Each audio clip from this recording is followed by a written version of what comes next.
नमस्कार। आज की क्लास में आप सभी का स्वागत है। आज का टॉपिक है वैधता।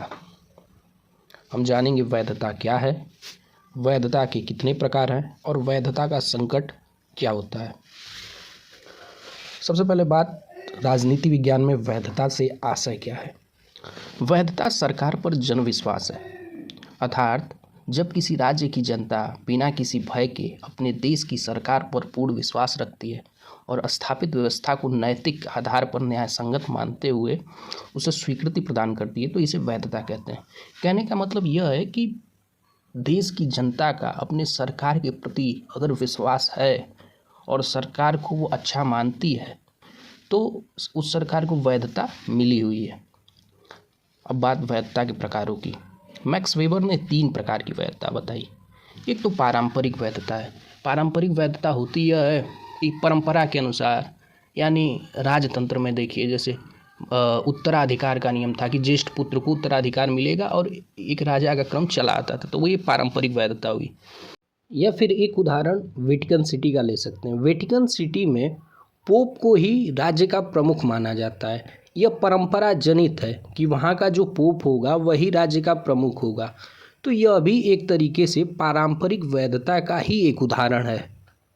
दूसरी वैधता होती है तर्क संगत वैधता। यानी तर्क संगत वैधता वह होती है जब जनता देखती है कि सरकार जो है हमारी इच्छाओं, हमारी स्वतंत्रता, हमारे अधिकारों की रक्षा करते हुए लोक कल्याणकारी कार्य कर रही है, तो वो वैधता प्रदान करती है, यानी उस सरकार पर अपना विश्वास जताती है।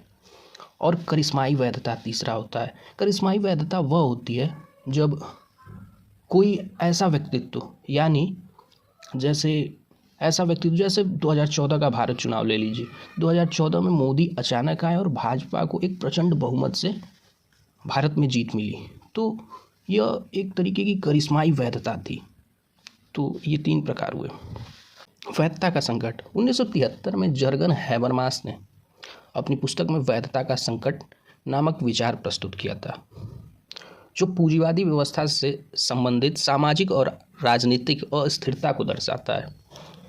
वैधता का संकट होता यह है कि जब कोई सरकार जनता का विश्वास खो दे, यानी जन विश्वास खो दे, और जब सरकार जन विश्वास खो देती है और ऐसी स्थिति उत्पन्न हो जाती है कि सरकार अब डमाडोल स्थिति में, यानी सरकार के रहने न रहने का खतरा उत्पन्न हो जाता है, यानी अगले चुनाव में वो जीतेगी नहीं जीतेगी, इस तरीके की बातें उत्पन्न हो जाती हैं, तो इसे वैधता का संकट कहते हैं।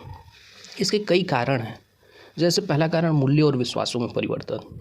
मूल्य और विश्वासों में परिवर्तन होता यह है कि जैसे बहुत से मूल्य और विश्वास समय के अनुसार परिवर्तित होते रहते हैं।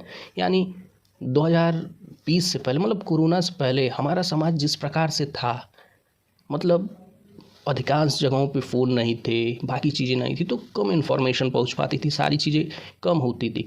अब जैसे जैसे मोबाइलों का चलन और बाकी चीज़ें बढ़ी हैं, तो अवेयरनेस बढ़ी है। अवेयरनेस बढ़ने से हुआ यह है कि लोगों के जो विश्वास हैं, जो मूल्य हैं, उनमें धीरे धीरे परिवर्तन हो रहा है।